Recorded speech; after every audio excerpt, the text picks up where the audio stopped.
Hello and welcome to the Green Machine. I'm David, your host, and as always, joined by Nick. Oh, we Oh, don't have Nick. We've just got Martin. Where's Nick? Well, Nick, basically, his hamster in Malahide that was running the power out there has died. So no power for Nick. No Nick this week. So very sorry about that. ESB lads, what can you do?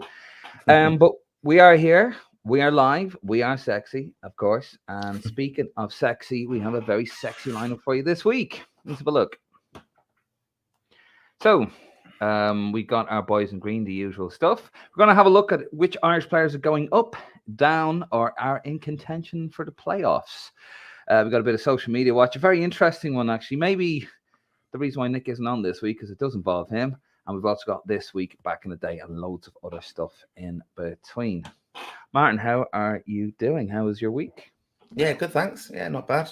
It's a busy week. Oh, giving the game away there. Oh shit! Yeah, Jesus, get that filth off it. Right, we lost a load of listeners and viewers straight away with that. Sorry, Very offensive. Yeah, good. Not bad. Not bad. Thankfully, yeah, it's all right. Yeah, well, I'm not happy because Ronnie Sullivan's just won the snooker championship, and I'm a Stephen Hendry man. But anyway, that's a different sport. It's all balls anyway. Shall we get into it? We have a little look at our boys in green. See what's going on. See how our lads are getting on. Right, boys in green. So if you want to have a look at the complete page, it's basically on the Facebook page for Lansing Road and our boys in green. Maybe a few typos on it. Apparently, QPR didn't lose 13-1. Who'd have thought? And Seamus Coleman wasn't involved in a 1-0 loss. Lads, it was a very long day. And, you know, when Nick's hamster's out, I'm kind of on my own a little bit there. So apologies again. But you know, it's all done with love. But if you want to check out the full listing of every player in the squad who we think is just on the outside of the squad and those that you might think, James McCarthy, and so forth. Basically, yeah, it's all there for you anyway. Oh, and a bit of housekeeping as per usual. We are live, so get your comments in if you want. If you want to say anything about what we're doing here, you want to comment, you want your opinion on anything, just let us know. Just let us know here. Sorry, Martin, were you going to say something there? No, I just heard the train in the background there. That was it. Yeah, I'm right next to a big train station. Yeah, sorry. I feel like I'm actually in the old Lansing Road studio. You know, the dark going underneath it. I thought that was an effect that you had brought in deliberately for it. Fair play. Yeah, well, we got really good now. Well, Great with the visuals, and now we've got sound effects. I'm telling you now. Yeah. Right. Let's get into it. Let's have a look at what's good about Irish football this week. I suppose there's only one real way to start, Martin. Should we have a little look at who is going up? Who's been promoted this weekend? A lot of Irish players. Let's have a look. So, as we can see on the list, a huge, quartet, I suppose, from Wigan Athletic. We've got James McLean, Jamie McGrath, Will Keane, and Glenn Ree, all going into the championship with Wigan Athletic. And with Rotherham, we have 3 players as well. That's Chiezy Ogbeni. I probably butchered it. I do apologize. Chidozie, Christ. Georgie Kelly and Coyote Joshua, all of Rotherham, and they're all going to be playing in the championship next season, which is fantastic news for us. I actually missed a lot of these matches because I didn't realize they weren't 3:00 kickoffs, but you were watching them all, Martin, weren't you? I was kind of focused on some of them, yeah. I mean, brilliant seeing Wigan going up, to be honest. James McLean followed him. You know, we've said before in this, he's rejuvenated his career going down there. I know he was injured. He actually came back, didn't he, for the game? So, again, social media, if anyone's on Twitter, Erin McLean, his wife, was posting a lovely video yesterday of him having a little bit of a dance at the celebration party with his daughter who suffers from autism. So that was a really lovely thing I thought they did. James has also highlighted, I think, at the Aviva Stadium, Lansdowne Road, that they actually have an autism kind of child-friendly room for people who do have problems with that. So lovely to see that. I thought that was quite good. Will Keane is on fire. Unbelievable. You know, brilliant goals. Golden Boot winner. Fantastic seeing him go up. Jamie McGrath, we know he struggled a little bit to get game time for them, but you know, it's good. You know, like you know, it's all positive. I think we've also, yeah, it's amazing. You know, I mean, I know it's at that level, but it's the hardest thing in football, scoring goals. I know that's cliched, but that's what he does. And I think he could easily be like a Daryl Murphy for us, who'll just get a run of games and perhaps just really suit international football. I think he will get game time in June, perhaps. And Rotherham again, the Chidozie Bene story continues. Fantastic for Ireland. No one had really heard of him, to be honest. I certainly hadn't started this season. He's now scored at Wembley in a final, won that final. He's now been promoted. Brilliant. Assisted as well for Georgia Kelly, which was fantastic. That's, again, another tweet, which we will share, I'm sure, is but when Chidozie gets the ball on the right and he crosses in, all the fans behind the goal are all pointing to cross it. And it's all like, it was like in sync. It was fantastic. And then they scored a goal. So both of them made in the League of Ireland, if you want to say that as well. Yeah. So very, very good. And I've also seen a little video of him having a bit of a bop after. He can certainly move, Chidozie. So just great character, fantastic character, and fair play to him. Yeah, he definitely won him in the dressing room. First comment of the night, Declan Finnegan, the way we played on Friday night against Sheffield United, could have lost 13-1. Powerful second half display with the Blades. Sheffield United will be strong contenders for winning the playoffs. Yes, they will. Thank you, Declan. Always watching and an avid QPR fan as well. Let's have a little look and see who's in contention from promotion. So we got Warren O'Hara of MK Dons to League One. I haven't put Troy Parrott there because he's only on loan and technically is a Tottenham player, so he is a Premier League player. Mark Travers, Robbie Brady, Gavin Kilkenny of Bournemouth are very close actually to qualifying automatically for promotion to the Premier League. And Enda Stevens, John Egan of Sheffield United, and Danny McNamara of Millwall. Of course, Millwall, Sheffield United look quite good for the playoffs. Millwall, outside chance really. To be fair with Danny McNamara. I imagine they would be the Premier League's worst nightmare. Millwall get promoted into the Premier League. But yeah, and also I haven't added Conor Hourhan there because, well, he's an Aston Villa player and he technically is a Premier League player. So, hold on. Oh, sorry about that. Yeah. That was remiss of you, wasn't it? Yeah, what is that again? What is it? Oh, it's my media accreditation. Oh, okay. Also known as a chick magnet. Yeah. I feel better now. I feel stronger. I feel, yes, this is me. I feel I can report. I feel like a journalist now. I feel powerful. I should have brought my journalist mug with me, but never mind. I'll have to. Better than the mug you have. Speaking of mugs, you're playing tonight, aren't you? Yeah, 2-0 up. Ronaldo's just scored a penalty. So that's who are you playing against? Brentford. Oh, I mean, so yeah. That's not bad. Yeah, I mean, to be fair, great first goal. To be fair, he's leaving at the end. He's leaving at the end of the season, isn't he? He's gone back to Real Madrid. No, he won't. I think he'll stay as part of the Ten Hag revolution. But anyway, this is an Irish football podcast, so let's focus on that. And yeah, when it suits you. You always like to go on about 99 and Roy Keane and all that. When it suits, Right. Yeah, I mean, it's just looking there to the contention for promotion. Obviously, League One, they are in the playoffs. MK Dons, Bournemouth, though, they are literally, I think, 1 point away, aren't they? Yeah, they're very close to doing it, and I'd love to see them come up again. I think it'd be brilliant for Mark Travers because out of the three goalkeepers, in a way, he's the one out of the three of them alone. He's the one with the kind of least high profile because. Kelleher obviously gets it with Liverpool. Bazuni's been brilliant, and we rave about him every week on this. And then Travers has had an amazing season, and he will go if he goes up. He will play every week, I think. Because he's got them there. They'll be very loyal. I don't think they're going to bring in a goalkeeper to replace him because he's one of the reasons they did go up. So that's absolutely brilliant to see. I think I would like to see Sheffield United as well go up, just purely on the basis that, they're two of our mainstay players as well. I think John Egan was incredibly loyal going down with them. Brilliant leader for us, very important to us. Yeah. I'd love to see him come back up as well because I think it's a kind of little bit of a kind of testament to his character that, got relegated, stayed with the team and has led them back up. It's a very difficult thing to do. So, yeah, it's good to have Irish interest in it, certainly. No, it definitely is. Travers still, bless him. He probably still won't get the Ireland team. We got some more comments. Kieran Boyle, lads, grand old heat down here in Florida. Will Keane never get a game with Kenny and get rid of Unruh Jesus out of here. Bring back Adidas. Kieran, a pleasure as always. I hope you're enjoying this down in Florida. And yes, Adidas all day. I'm with you, on that one. Keeping with the IS theme, we've got a lot of good news actually this week. So a lot of award winners. So we'll just highlight some of that.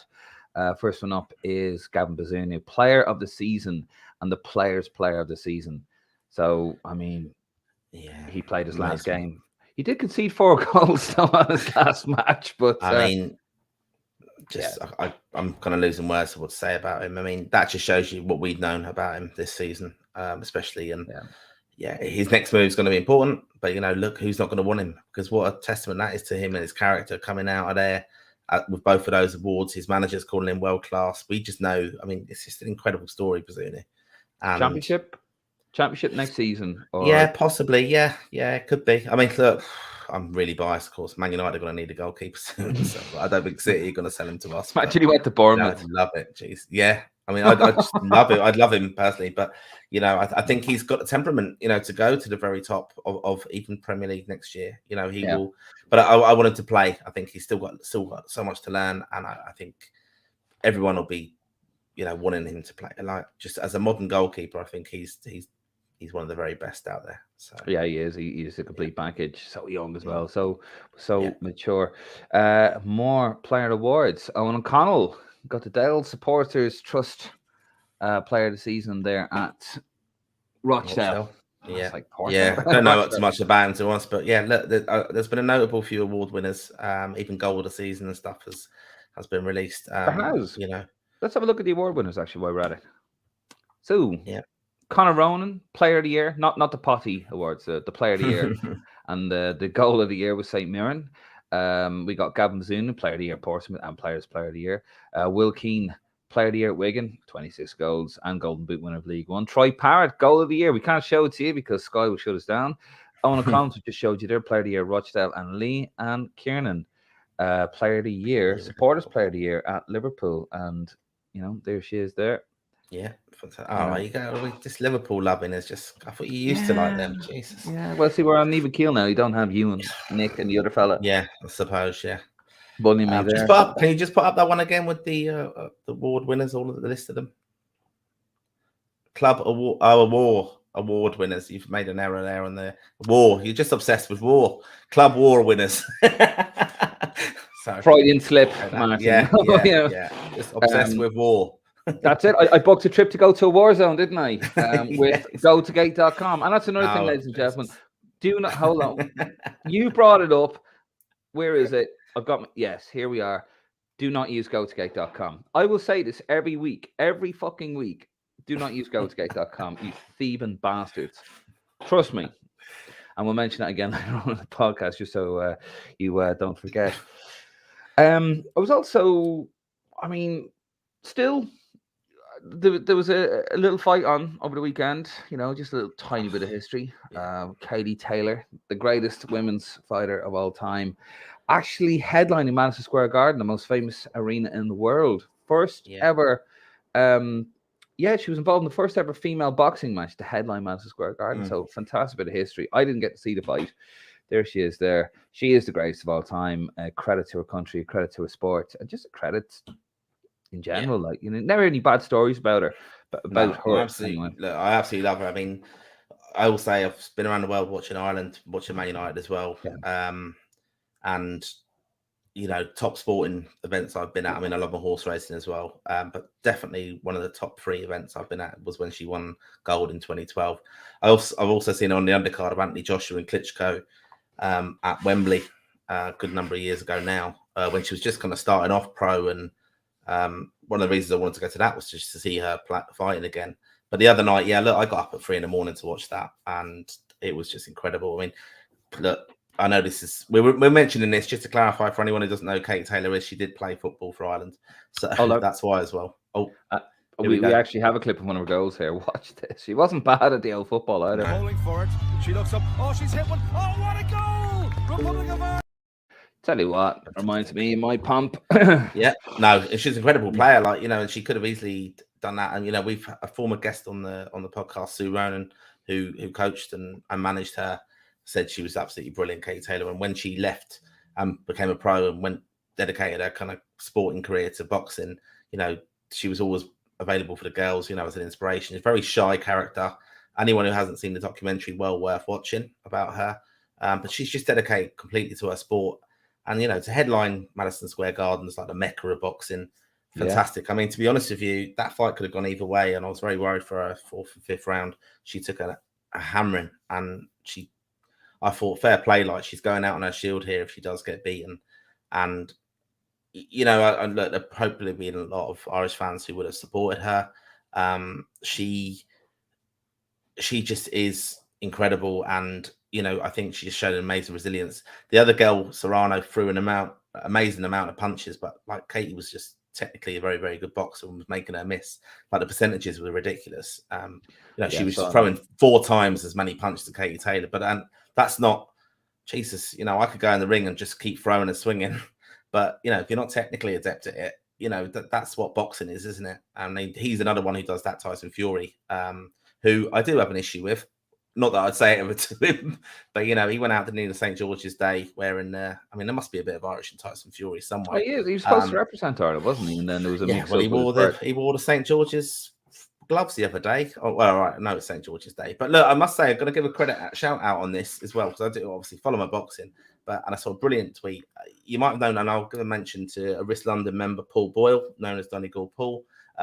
He went over there to watch it, said it was one of the top things atmosphere-wise. He was in Stuttgart, America, World Cup in Japan. He said it was one of the top things he's ever been at, atmosphere-wise. And I'll give a good compliment to Eddie Hearn, because there's a bit when Katie's doing her ring walk, very determined. I was actually a bit worried. I thought, God, she's like, seems phased here. But she was just in the zone.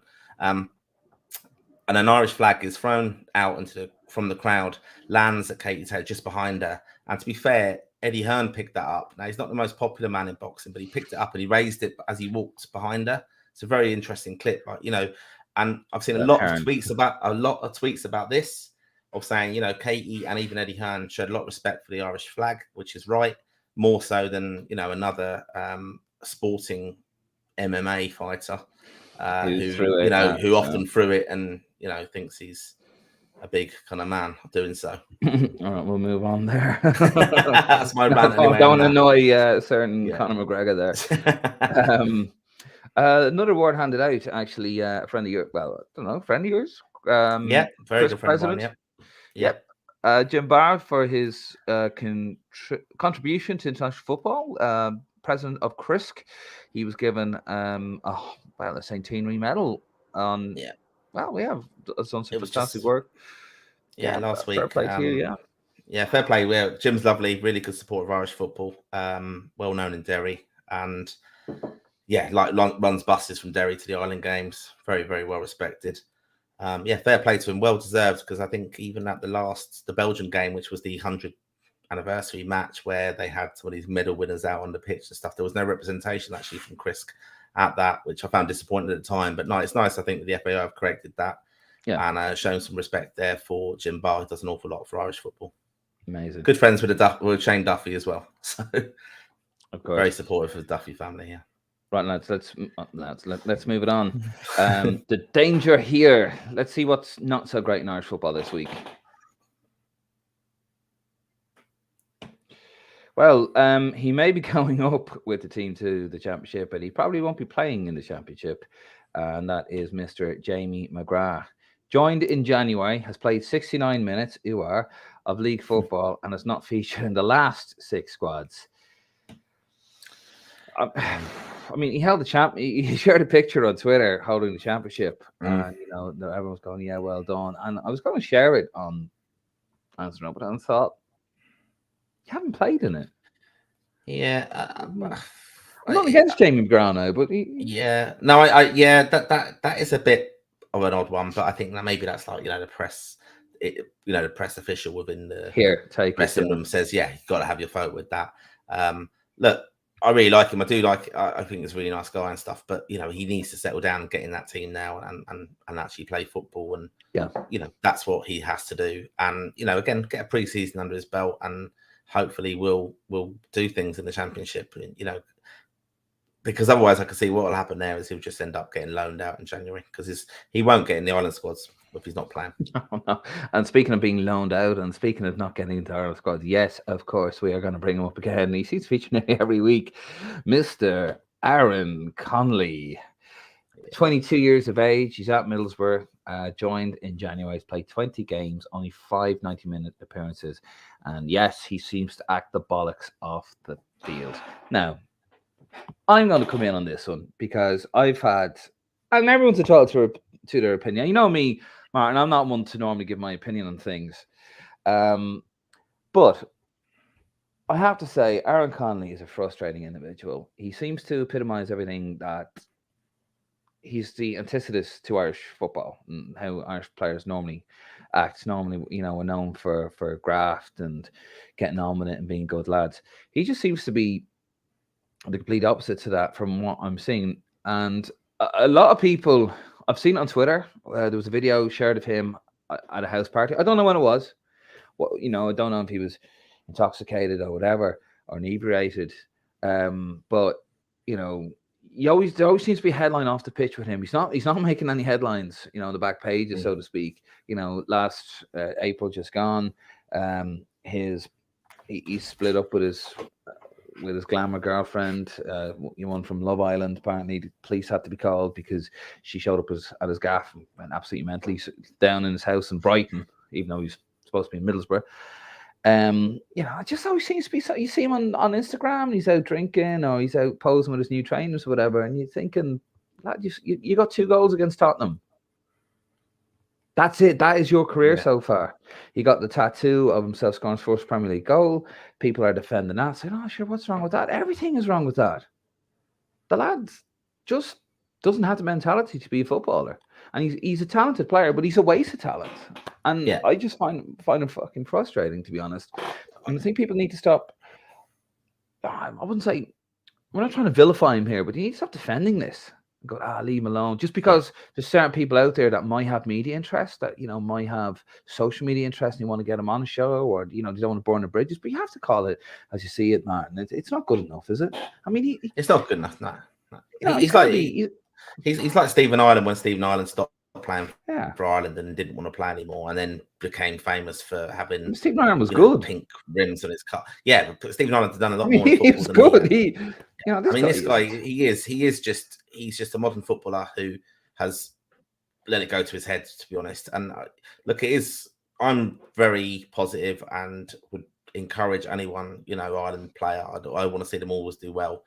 And I've said it, I think, but before these loan moves come in January, that, he had to knuckle down. I mean, he strikes me a little bit like Obafemi has done exactly what he needed to do to get back in the reckoning with Stephen Kenny. Yeah. Stephen Kenny, there's a reason now, and I think we're finding it, and I think it must be to do with what Stephen Kenny has seen around the squad, even when Aaron Connolly's been there and part of it. Like, he was dropped from those squads, and that kind of had to explain. Also, a bit of a shock that he's not in it. It's not a shock that he's not in it. He's not a footballer. He's not behaving like a footballer. No. He's more famous for that. Borough, I thought it was a good opportunity there, a good move. Yeah. And yet he's gone there and he's not even focusing on being a footballer. He is just, just absolutely wasting his opportunity there. He's pissing around off the pitch. He's more famous for that. I think if you do that in a close-knit, if you do that in a city, if you behave like that off the pitch, you get that reputation, especially in a city which is obsessed with football, and that is Newcastle, Sunderland. We saw that with and Middlesbrough, obviously. We saw that with Darren Gibson when he was going out all the time. There were stories in the papers with him. I've just seen there Declan Finnegan's commented, doesn't he, there about memories of Anthony Stokes. Again, just an absolute, and for Ireland to be sadly, he's never done it. Like he hasn't done it. Like with the side netting against Georgia. Yeah, and God, imagine how much that would have gone to his head if he'd have done that. I just think it's incredibly sad in a way, and I can't see like him going back to Brighton. I don't think he'll be bombed out of there as well. It can't happen. I think so. I think you're going to read it. I think he's gone down to Jeff Whitley. I don't think at all. He's not even in Stephen Kenny's thoughts, and that again pisses me off because I think he's not even thinking of Ireland, is he? He can't be, because he would be knuckling down. No. He doesn't give a shit that he's not in them squads in June, because he's probably packed his bags and thinking, I'm off to Dubai. or I'm off to wherever else. Don't blame the manager. Don't blame Steve. Anyone Yeah. watching this, right? I know on the fence, you take a bullet for Roy Keane, I take one for Stephen Kenny, but no, you can't blame the manager or not. How could you pick him? He's acting like an absolute gobshite at the moment. I hope he turns it around, and we'll be the first one to sing his praises here if he does. But we're not after. I'm going to give the benefit. I'm going to be positive. I hope he does. He's 22. You hope someone's going to have a word with him, but he's the only person who can actually change that. It's not up to managers to tell him to cop himself on and knuckle down and be a footballer. There has to be some self-discipline here. Yeah, it has to be. Yeah. I mean, if you type in his name flash score, right, Aaron Connolly, look at it. It's like 18 minutes, 20 minutes, 30 minutes. Even the last game, like he didn't feature coming off the bench. When they beat United on penalties in the FA Cup. Sure, he didn't care, did he? He was too busy going around, hugging on the United players. Oh, look at me, I'm a superstar like you. I'm a Premier League footballer. No, he needs to knuckle down. He's got the ability. Michael Obafemi, who actually did score over the weekend, so does Cyrus Christie, but unfortunately in the wrong hand. He's gone to Swansea and he's knuckled down and he is concentrating on his football and he's doing great. So you can't, he's another guy we thought maybe he's going to go down that route as well. So we can't do it. And as I said, he's probably going to go down the Jeff Whitley. We'll move on now, but he's probably going to go down the Jeff Whitley route. And he probably would be someone as well that would attempt to panic it in a playoff and make balls of it as well. Do you remember that when Jeff Whitley did that? And Mick McCarthy said, "Oh, fucking it." So I'm tired of writing about him. But people need to stop defending him. They need to stop defending him, okay? And there's pages out there and certain Irish media people, they need to stop defending him and call him out on this. It's not good enough. And it's for his own. You're not doing him any favours. Anyway, we'll move on. Let's have a look at, actually, probably could have put Aaron Connolly in the next bit. But he's not a lost cause yet. So we'll have a look at it. Oh, no! What's not so great? Now, a serious matter here, of course. We do like to talk about players, but we also sometimes like to talk about things that aren't football related, Martin, as well, and some serious real life issues here. We want an appeal to the public, an appeal to you fans out there. Have you seen Liam Scales? This man, Liam Scales, age 23, tall build, I think, was last seen in Norway, February 24th of February to be exact. He was last seen. Liam, if you're out there, give us a shout. It's all gone a bit shit for him up in Parkhead, isn't it? I mean, it is. Nick reckons he needs a pre-season. Maybe that's what he needs, but you look at some of the Irish players that have gone up there. It's great. I'm hoping the explanation for this is that he's like maybe got a niggly injury and that he's just been told get that sorted. They might not even look. His profile's not high enough. They might even be releasing that information that he's injured and or carrying something and might need an op or something. You just don't know the intricacies of that. But I think he's another one now. Yeah, I think that as well. He went through postseason from the League of Ireland straight in there, so he hasn't really had a break. Well, he kind of has because he's not playing, but he must be training all the time and stuff. You would assume. He needs to. It's got to work out for him there. Otherwise, again, he's another one that's just it's got to be coming back. He's just going to be coming back and flopping away, and that does happen. You think of like some of the players in the past who moved from the League of Ireland teams to Preston, and they just they're Graham Burke, for example, did all right. And very few of them actually then, again, it could be down to their ambition as well. They just don't want to sit on the wages at a championship side and they just want to play, which I admire that if that's the mindset to drop down the level. But, some of them do just kind of fade out of it and you've probably got to show more. They might promise so much, but, I think that might be the thing for him. But I mean, Kenny's name dropped him in the past, which I know Nick references a lot, but which is true though. He does. He from the outset, so he's a player who must be in his mind. Look, hopefully he can do it. We'll see what happens. Continue with the oh no theme and what's not great. Let's have a look at the Irish players that are relegated or have been relegated this season. Adam Ida, Norwich City, Andrew Alma-Babadelli, Norwich City as well. Both be playing the championship next season. Not the worst thing in the world, I suppose. No, not for them. Now, Jason Knight, Derby County, will relegate to League One, and Louis Watson as well as Derby County. I haven't put Festi Abaselli because, well, he's going to be in Serie A next season, anyway, so he hasn't really gone down, has he? He did actually play Festi in the last game in 90 minutes. Oh, And he did. 2-0 win over Blackpool. So, did all right there about Richard Keogh's club at the moment. I think it's fair to say Louis Watson will probably play in League One next season. Wouldn't be the worst thing for him. But I'd imagine Jason Knight will be. He'll be getting a move somewhere, won't he? To be honest, it doesn't make sense Jamie McGrath playing or in a championship when Jason Knight isn't. It wouldn't make sense. He doesn't need to do it this time of year as well. No. Declan's come in there. Haddon Scales got a back injury. He was back in the squad last week for Celtic. He was back. I don't know. He was back in the squad, but he hasn't featured. He hasn't played for them since February. So, sometimes it's very difficult to find out about these things. Like Kieran Clark. I'm trying to find out he hasn't featured for Newcastle. It's very difficult sometimes to try and find out these injuries. As you say, maybe the profile isn't high enough, Martin, and they don't release them. All right, let's move it on. Just a little quick look, actually, before we move on to Social Media Watch. We've got the fixtures here. So just to remind you, these are revised. So in June, we have Armenia on the 4th. That's away. We have Ukraine on the 8th. That's at home. Scotland on the 11th at home, and Ukraine on the 14th away. That will probably be played in Poland. In September, we got Scotland on the 24th away, and Armenia on the 27th at home. And we have one friendly to be confirmed in November. And as always, folks, as I will remind you, if you're booking your trips, look at the bottom of the screen. Do not use gotogate.com. They are thieving bastards. Don't use Sky Scanner either. Pay the extra few quid. Go to Expedia. Right, we'll move this on. Let's have a little look at Social Media Watch, which involves our very own Nick.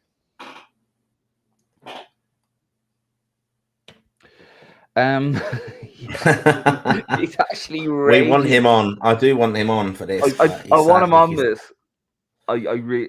He's absolutely right. So Nick, for shits and giggles, just put a comment. He put a little article up there on Green Machine, and this is it here. It was basically an 11 of those unfortunate enough not to play for Ireland, although Declan Rice did actually play. But I suppose you could say, maybe we've all blocked it out. So you got a team of Alex McCarthy, Ethan Ampadu, whose father played for Ireland, Michael Keane, Reece James, Ryan Bertrand make up the defence, Declan Rice in midfield with James Maddison, Conor Gallagher, and then you got Nathan Redmond, Patrick Bamford, and Jack Grealish up front. So, bit of innocence there. Fun. Yeah, a bit of crack. Well, not according to somebody who calls himself Koibig on Twitter. So Adam Thompson, who is the media officer for the under-21s team, is actually a good guy, in fact, from our dealings with him. And I'm not just saying that, he is a really nice lad. So he just commented on it, and he said, Harry Kane, Jude Bellingham, and Calvin Phillips would enhance that squad.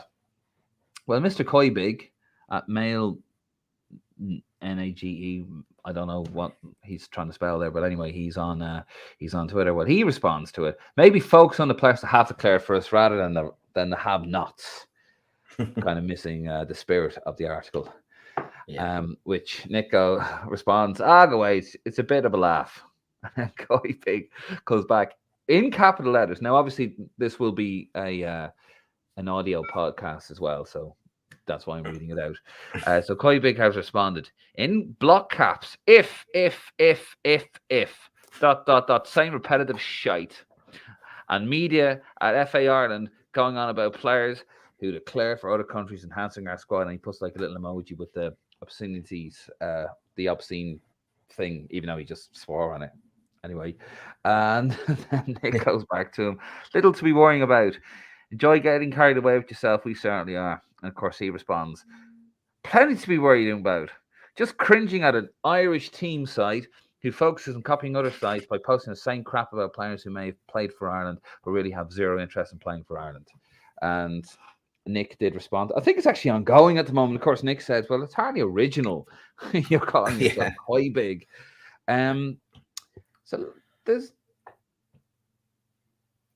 maybe. Declan Liam Egan. Could be Declan. Could be. Don't want to name anyone, Jesus. No. But it's an interesting one. Obviously, look, we love the Twitter interaction and stuff. There's some brilliant stuff. I've referenced it already being shared and things, and that's again we're all entitled to opinions. Like we obviously run a. I'm not defending any of saying what we do or anything, but interesting article. I think I drew your attention to earlier. Gavin Cooney has sat down, done an interview with I think it's Air Guide, and we've also got, I think, one of the Irish propaganda ones or someone else like that. There was a Republic of Ireland tracker. He packed it in because it is time consuming, trying to follow all these players and stuff. So, that's what we like to do. We're interested in it, and we do that. And we're going to say things that we're not controlled by the FAI. So thankfully, we kind of say what we want. Did he do an Era Guide? I think he mentioned them in it. I think in this article, Gavin Cooney. I'm not sure. I'm not sure if he did actually. I was just struggling, to be honest. You're just taunting me now, accounts. Martin. You're just taunting me now, Martin, aren't you? No, it was more Kenny's Kids. He did that. He spoke to them as well, and he was just spending. Like there was a guy originally, wasn't there, doing Kenny's Kids, and then now there's another guy took it on. Yeah, Kevin Higgins. As well, was doing it. I think Pundit Arena bought it out. By the way, nothing against Zero Guys. By the way, we basically we do the same thing, really, don't we? Just it's like friends with everybody. Yeah. No, we are. And we all bring something different to it. I think. We all have contacts and meet different people and have a chat, and we get a lot of information actually, I think, as well. As we don't share often as well because we might have sources and stuff that we don't do that, and that's just it. It's all in the good name and promotion of Irish football, which I think it's got to be positive. And I actually found it quite funny. Nick was going with it with this fella, and I know I get a bit of grief on stuff as well, but send your hate tweets to at Lansdowne Road. At Lansdowne Road _ I don't care.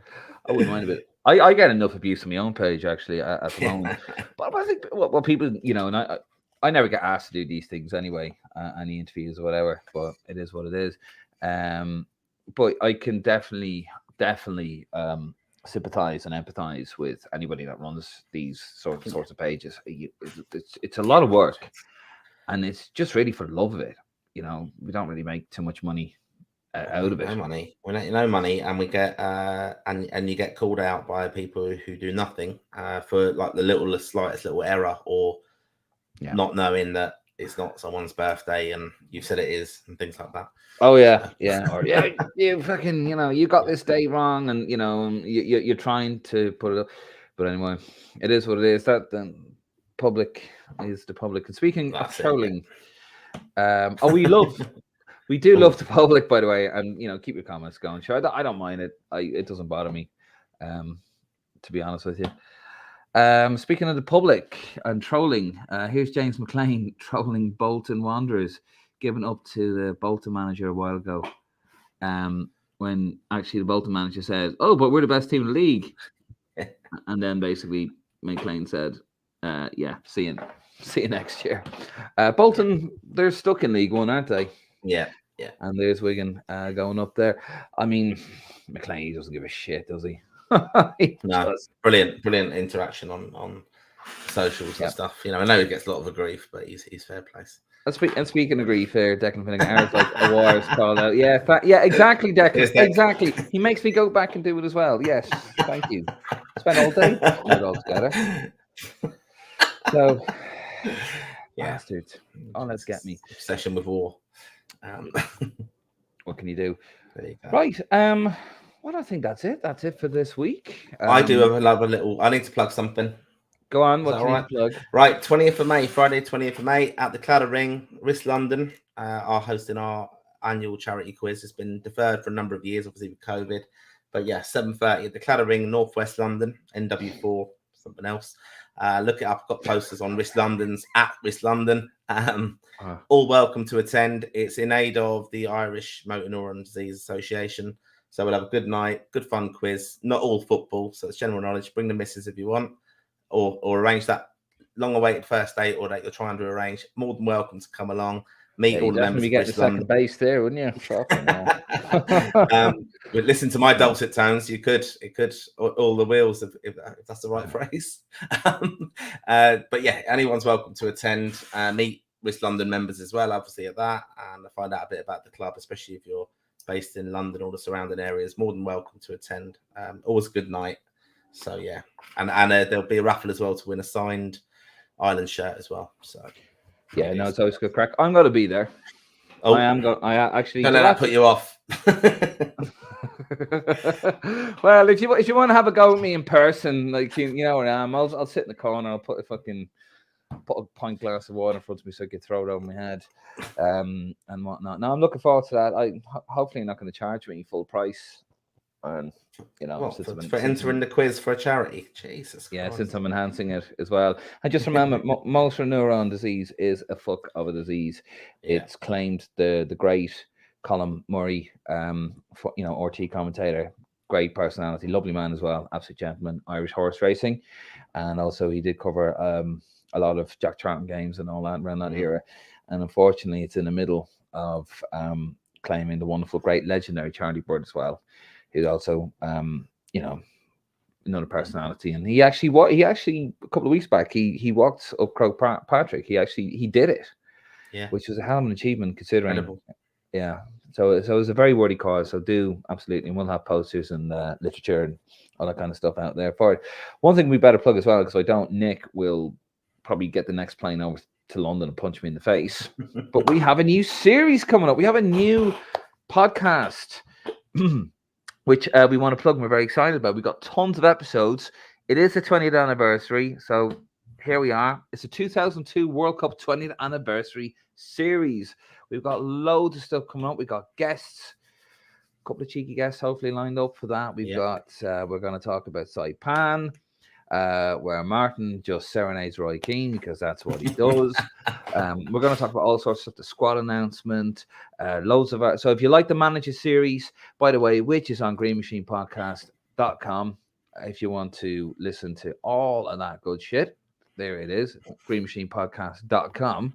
If you like the way we do the Manager series, basically that's how we do this as well. So if you enjoyed those, you'll enjoy this as well. We got tons of episodes, and it's coming up anyway. It's this month, isn't it? That's when it all sort of kicks off towards the end of this month. So it's the 20th anniversary of the of Ireland's World Cup 2002. Basically, our best performance-wise, our best World Cup. You know, not our strongest team. Actually, ironically, our weakest team of the World Cup, but our best performance. And it was a proper football team that was. So listen, speaking of World Cups. We're going to love you guys and leave you with a little bit of this week back in the day. And this day, actually, did you know, Martin, that it is David O'Leary's 64th birthday today? Wow. I mean, again, he features in another of our podcast series, The Manager Mondays. He does. It's not very kind to him. So I hope he doesn't listen to it. So David, legend though, isn't he? Legend. Brilliant. Yeah, Rolls Royce of a centre back, wasn't he? Hugh Jack. Funny enough, David O'Leary, he was at fault for the first goal, the winning goal, the losing goal for Ireland in Jack's first game against Wales in 1986, and he just never got back into the team. Had a massive fallout. He was basically ostracized for 2 years by Jack, much to the chagrin of a certain name Dunphy. But anyway, he got back in, and he played his first game in 2 years against Spain. We lost 2-0. We had an injury-ravaged side in Seville, and I think that was our second game of the World Cup qualifiers. Our first one was Northern Ireland, a 0-0 draw in Belfast. This one's against Sevilla, and in Sevilla, and eventually made his way through. And he actually played in the World Cup. And he's responsible for a very special moment. So we're going to love you and leave you after this clip. It is this week back in the day. Please join us again next Monday, same time, 9:15. Please go on all the socials. We've got Twitter, we've got Facebook, we've got everything. So thank you very much for your support. And Martin, thank you for being here. Unlike Nick. All right, let's do it. Timopti against Bonner.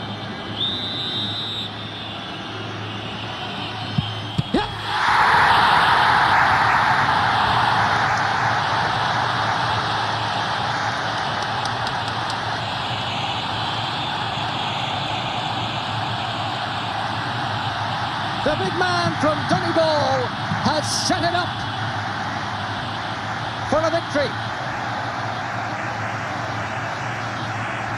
And who is stepping forward to take the penalty. This is the moment that he'll treasure for the rest of his days, I'm sure. But who's stepping up to assume the task? David O'Leary of Arsenal. In his 52nd international appearance, David O'Leary is entrusted with the responsibility of taking the penalty that could send Ireland into the quarter-finals of the World Cup. This kick can decide it all.